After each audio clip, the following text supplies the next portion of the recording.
यह एक छोटे से गांव की बात है। एक शांत और सादगी भरे गांव की।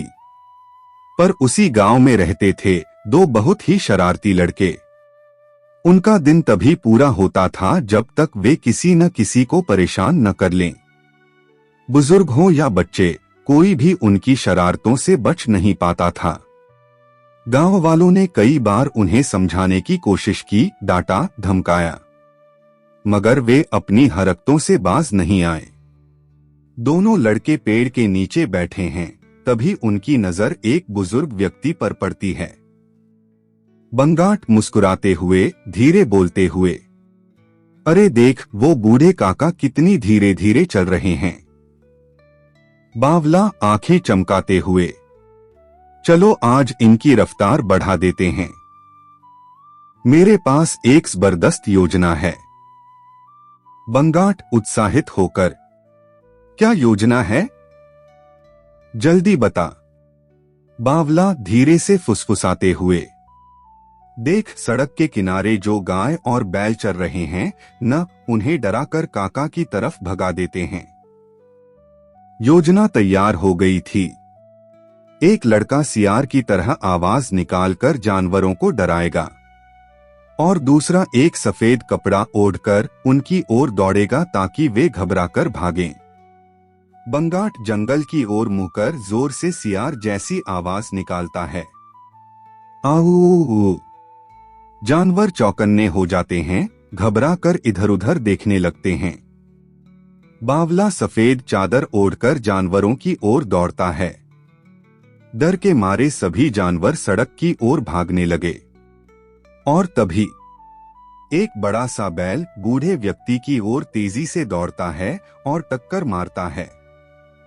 बैल ने बूढ़े व्यक्ति को सींग मारकर हवा में उछाल दिया और फिर वह बेचारा सीधा मुंह के बल जमीन पर आ गिरा। दोनों लड़के छुपकर यह दृश्य देखते हैं और जोर जोर से हंसने लगते हैं। बंगाट हंसते हुए, क्या जबरदस्त टक्कर मारी रे, हवा में उड़ गए काका। बावला पेट पकड़ते हुए हंसी रोकते हुए, और जमीन ने भी कहा, आजा बेटा, गले लग जा। घटना के कुछ समय बाद उसी रात एक व्यक्ति अपने खेत में कटी हुई फसलों की रखवाली कर रहा होता है। तभी उसे एक अजीब सी आवाज सुनाई देती है। उस आवाज को सुनकर वह घबराकर तुरंत खड़ा हो जाता है। वह सोच ही रहा होता है कि यह कैसी आवाज थी, तभी उसे किसी की डरावनी हंसी सुनाई देती है। यह हंसी पास की झाड़ियों के पीछे से आ रही होती है।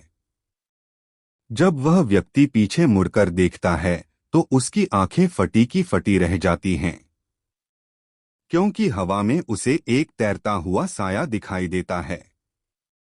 यह दृश्य देखते ही वह डर के मारे वहां से भाग खड़ा होता है। और तभी झाड़ियों के पीछे से दो लड़के हंसते हुए बाहर निकलते हैं। अगले दिन सुबह वही व्यक्ति जब अपने खेत की ओर जा रहा होता है तो देखता है कि वही दो लड़के उसे देखकर आपस में बातें करते हुए हंस रहे हैं। यह देख वह समझ जाता है कि कल रात जो कुछ भी हुआ वह इन दोनों की ही शरारत थी।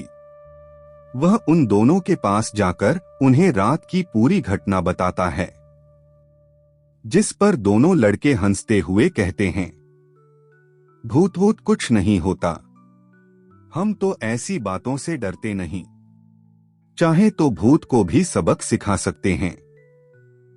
उनकी बात सुनकर वह व्यक्ति मुस्कुराते हुए कहता है, बड़ी बड़ी बातें करना आसान होता है, लेकिन सच्चा बहादुर तो वही होता है जो करके दिखाए। इतना सुनकर दोनों लड़के कहते हैं, ऐसा कुछ नहीं जो हम नहीं कर सकते, बताओ क्या करना है? वह व्यक्ति थोड़ी देर रुककर कहता है, एक काम है, लेकिन मुझे नहीं लगता कि वो तुम दोनों के बस का है। दोनों लड़के एक साथ कहते हैं, तुम बस बताओ तो सही। वह व्यक्ति कहता है, लेकिन पहले तुम दोनों को मुझसे वादा करना होगा कि यह काम तुम अपनी मर्जी से करोगे और जो कुछ भी होगा उसकी जिम्मेदारी मेरी नहीं होगी। दोनों लड़के तुरंत कहते हैं, हाँ ठीक है, हम वादा करते हैं। तब वह व्यक्ति कहता है, गांव से कुछ दूर एक पुराना बरगद का पेड़ है। उसके बारे में कहा जाता है कि वहां कोई शैतानी आत्मा रहती है। जो भी उस पेड़ के पास रात में गया है वो कभी लौट कर नहीं आया, ना इंसान ना जानवर।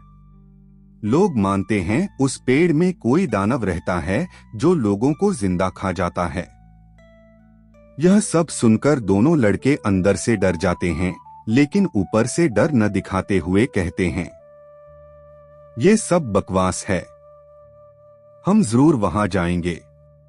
तब वह व्यक्ति कहता है, ठीक है, आज रात मैं अपने एक दोस्त को भी साथ लाऊंगा ताकि वह भी तुम्हारी बहादुरी देख सके। दोनों लड़के कहते हैं, ठीक है। अंदर ही अंदर वह व्यक्ति सोचता है, आज तो इन्हें अच्छा सबक मिलेगा। रात होते ही सभी लोग उस बरगद के पेड़ के पास पहुंचते हैं। वहां पहुंचकर वह व्यक्ति कहता है, अगर सच में बहादुर हो तो इस पेड़ की जड़ के नीचे इस खूंटे को गाड़ कर आओ, ताकि सुबह हमें पता चले कि तुम सच में वहां गए थे। तभी उसका साथी मजाक करते हुए कहता है, कोई तो है जो गांव में सच्चा बहादुर है।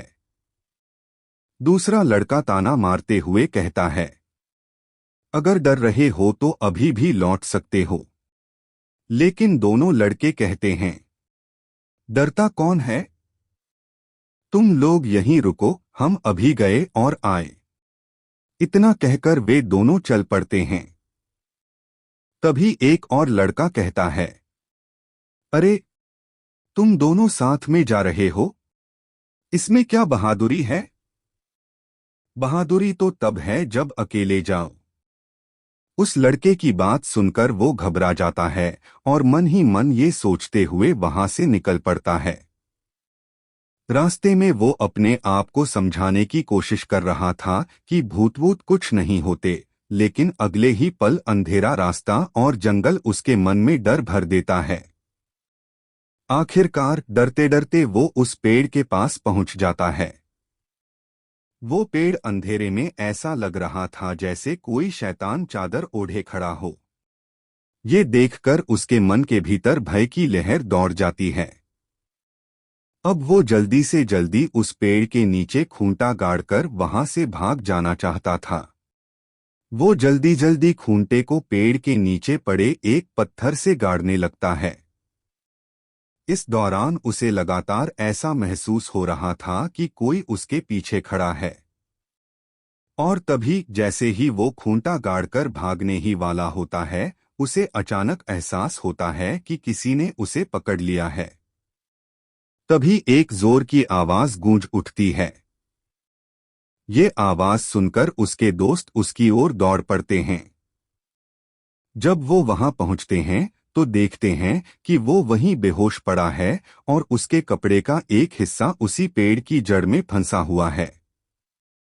सब मिलकर उसे उठाते हैं और उससे वापस गांव ले आते हैं, जहां उससे पूछते हैं कि अरे ओ पगले, बेहोश क्यों हो गया था जंगल में, और इतना चिल्लाया क्यों? बंगाट कहता है, मां, मेरा पैर किसी ने पकड़ लिया था। सच में किसी ने मेरा पैर पकड़ा था। अरे बेवकूफ, जिसे तू किसी का हाथ समझ रहा था वो उस पेड़ की जड़ थी। तेरा कपड़ा उसमें फंस गया था। डर के मारे ही तू बेहोश हो गया। बंगाट कहता है, नहीं नहीं, मैं झूठ नहीं बोल रहा। किसी ने सच में मेरा पैर पकड़ा था। इतने में बावला उसकी बातों को गौर से सुनता है, फिर नीचे उसके पैर की ओर देखता है। बावला, तर तुम सब देखो, इसके पैर पर कीचड़ से सना हुआ एक पंजे का निशान है।